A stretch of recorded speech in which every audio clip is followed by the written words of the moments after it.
Mashle magic and muscles के episode number 9.1 की start में एबेस रेजर को, जिसने की अपनी तलवार निकाल ली होती है मैश से लड़ाई करने के लिए। और इसके बाद हम लोग देखते हैं कि यहाँ पर जो मैश होता है उसने यहाँ पे जो अपनी स्कूल की यूनिफॉर्म है, साथ ही में उसने यहाँ पर जो अपने डॉम का जैकेट पहना हुआ था वो यहाँ पर साइड में निकाल के रख देता है। और वो भी यहाँ पर अपने नॉर्मल कपड़ों में आ चुका है, जिसमें कि वो यहाँ पर एक्सरसाइज वगैरह करता है। और इसका मतलब ये है कि हमारा जो मैश है अब वो भी यहाँ पर फाइट के मूड में आ चुका है।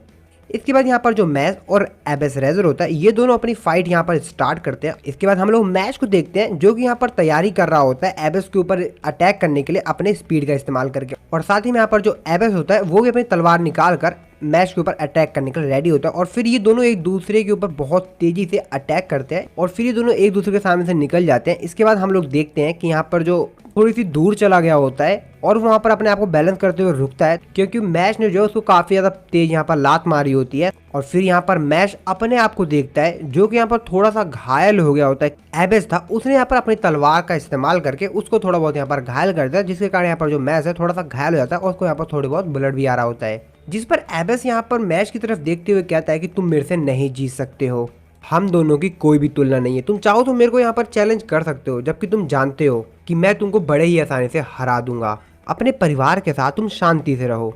तुम्हें क्या लगता है कि तुम मेरे एरिया में लड़ोगे और तब भी तुम मेरे से जीत जाओगे? तो एक्चुअल में ये करेगी तो यहाँ पर जो मैश की पावर है थोड़ी बहुत यहाँ पर कम वो इस्तेमाल कर सकता है। और एबेस मैश को कहता है कि तुम मेरे को अपना बेस्ट दिखाओ। क्यों? क्योंकि यहाँ पर जो तुम्हारी फ्रेंड लेमन है वो यहाँ पर हमारे पास कैद है और वो वहाँ पर किसी चीज से बंधी हुई है। और उस चीज की जो ताकत है वो ये है, उसके फेस पे जो मार्क लगा हुआ है जिसके कारण वो मैजिक इस्तेमाल कर सकती है, वो पूरी तरीके से उसके फेस से हट जाएगा और इसी कारण से वो कभी भी मैजिक का इस्तेमाल नहीं कर पाएगी। और वो मैश को कहता है क्या सोच रहे हो तुम्हारे जो दोस्त हैं वो तुम्हारी तरह हैं, वो तुम्हें कभी भी खुश नहीं रख सकते। तो मैश भी उसको जवाब देते हुए कहता है कि लगता है तुम यहाँ पर सीरियसली नहीं लड़ रहे हो और तुम्हारा जो मास्क अब यहाँ पर टुकड़ों में होने वाला है। तो एबेस से कहता है चलो ठीक है। इसके बाद हम लोग फिर से इनके बीच में यहाँ पर फाइट सीन्स देखते हैं।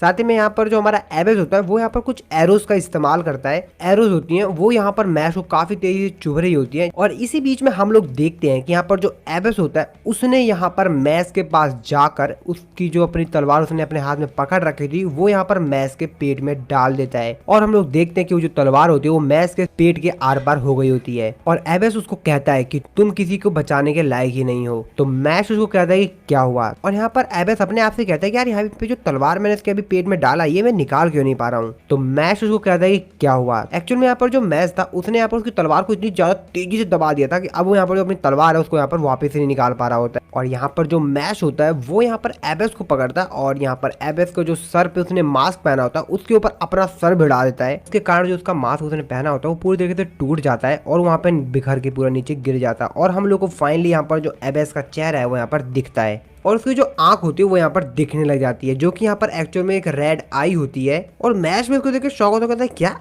ये रेड आंख क्या है अब? और फिर यहाँ पर इन दोनों के बीच में थोड़ी सी बातचीत होती है जिसपे यहाँ पर जो एबेस होता है वो मैश को कहता है कि क्या तुम जानते हो इस आंख का मतलब क्या है? जिसमें मैश कहता है कि नहीं मेरे को नहीं पता। और फिर वहाँ पे उससे सॉरी बोलता है कि उसने यहाँ पर जो उसका फेस मास्क था वो यहाँ पर तोड़े, जिससे उसकी जो आंख है वो यहाँ पर दिखने लग गई है। तो एबेस भी उसको कहता है कि तुमको यहाँ पर माफी मांगने की जरूरत नहीं है। और वो उसको बताता है कि मैं तुमको बताता हूँ इस आंख का मतलब क्या है। और वो बताता है कि इसको द एविल आई कहते हैं।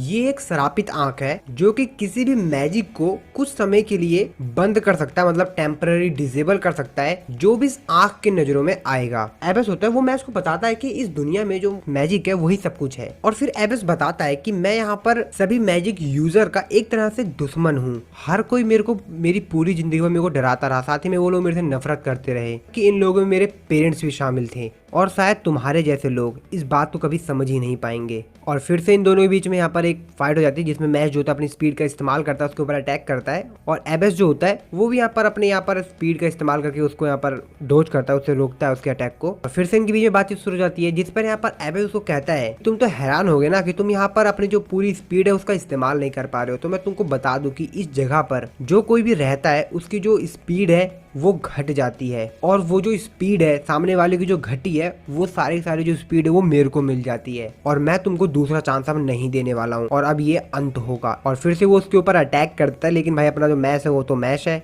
वो भाई अपना एक मसल्स पंच मारता है जिससे कि उसकी ऐसी तैसी हो जाती है। तो एबेस अपने मनी मन में सोचते कहता है क्या भाई क्या बंदा है ये, अपनी पूरी क्षमता का इस्तेमाल भी नहीं कर पा रहा है फिर भी इसके पास इतनी पावर है। पर इस प्रकार की जो ताकत है वो मेरे को नहीं रोक पाएगी। और वो अपनी तलवार से उसके ऊपर अटैक करता है, लेकिन मैच जो होता है उसको एक ही पंच मारता है उसके मुंह पर। तो एबेस की यहाँ पर थोड़ी ज्यादा पिटाई होती है मैच के हाथों से। और फिर से एबेस जो होता है वो यहाँ पर मैच को कहता है अब मेरे बस की नहीं कि मैं तुमसे यहाँ पर काफी ज्यादा लड़ पाऊं, पर मैं सोचता हूँ क्या होता अगर मैं एक नॉर्मल पैदा होता। और इसके बाद वो अपनी बैक स्टोरी बताता है और वो बताता है कि जब मेरे पेरेंट्स को ये बात पता चली कि मेरे पास एक ईवल आई है तो उनको लगा कि मैं भगवानों का जो गिफ्ट ऑफ मैजिक है, यानी कि जो भगवान मैजिक का एक गिफ्ट देते हैं हमारे वर्ल्ड में, उनका मैंने अपमान किया है। और जैसा कि तुमको पता है कि इस वर्ल्ड में जिस बच्चे के फेस पे किसी प्रकार कोई भी निशान नहीं होता है उसका क्या हाल होता है, और उसी तरीके से मेरा भी हाल हुआ। मेरे परिवार ने मेरे को एक बेसमेंट के अंदर बंद कर दिया और लोगों को इस तरीके से दिखाने लग गए कि मैं तो एग्जिस्ट करता ही नहीं हूँ, और बस मेरे पास जब खाने का समय होता था तो मेरे को यहाँ पर खाना देकर चले जाते थे, और यही मेरी जिंदगी थी। लेकिन एक दिन मेरे जो पेरेंट्स थे उन्होंने मेरे को मारने की कोशिश की और वो मेरे जैसे बच्चे को खत्म कर देना चाहते थे। और मुझे धीरे धीरे करके ये समझ आने लग गया इस दुनिया की सच्चाई, और मैं सोचता हूँ कि मैं आखिरकार पैदा ही क्यों हुआ। परंतु लॉर्ड एबल को मेरी ज़रूरत है। माना उनको सिर्फ एक औजार की ज़रूरत है, एक टूल की ज़रूरत है, पर मैं उनके लिए एक बेहतर औजार भी नहीं बन सका। और एक बार फिर से मैं वही पुराने जैसा एबेस हो जाऊंगा जिसको कोई नहीं चाहता।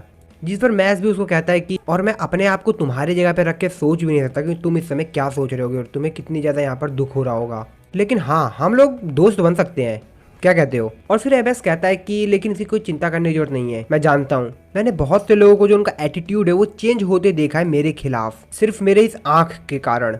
और एक दिन ऐसा जरूर आएगा कि जब तुम्हारा जो एटीट्यूड है मेरे खिलाफ, जो तुम मेरे बारे में सोच, और वो एक दिन बदल जाएगा। पर तुम्हारी भलाई के लिए मैं तुमको एक एडवाइस देना चाहूंगा, और वो ये है कि तुमको अब आगे और नहीं बढ़ना चाहिए, क्योंकि तुम यहाँ पर जो लॉर्ड एबल है जिसके हाथ में डॉल रहती है ना, वही वाला उसकी बात कर रहा है, तुम उसको नहीं हरा पाओगे। माना कि तुम थोड़ी बहुत और स्टेमिना, थोड़ी सी और अपनी जो एक्सरसाइज वगैरह पावर वगैरह बढ़ा लोगे, लेकिन फिर भी तुम उससे नहीं लड़ पाओगे। और हाँ, तुम मेरे को थैंक्स बोलोगे मेरी इस वार्निंग के लिए एक दिन। जिसपे मैच भी कहता है चलो ठीक है, जो तुम मेरे को ज्ञान दे रहे हो तो मेरे को कोई भी फर्क नहीं पड़ रहा है, बट हाँ थैंक यू। और हाँ, और मैं कभी भी अपना माइंड नहीं चेंज करूंगा। और मुझे इसको कोई भी फर्क नहीं पड़ता है कि ये दुनिया तुम्हारे इस आंख के कारण तुमको कितना ज्यादा बुरा भला कहती है, तुमसे कितना ज्यादा नफरत करती है, लेकिन हाँ मैं तुमको ये जरूर बता दूं, और मेरी जो सोच है तुम्हारे खिलाफ वो कभी नहीं बदलेगी। और मेरे पॉप्स यानी मेरे जो फादर थे उन्होंने मेरे को इसी तरीके से बड़ा किया है।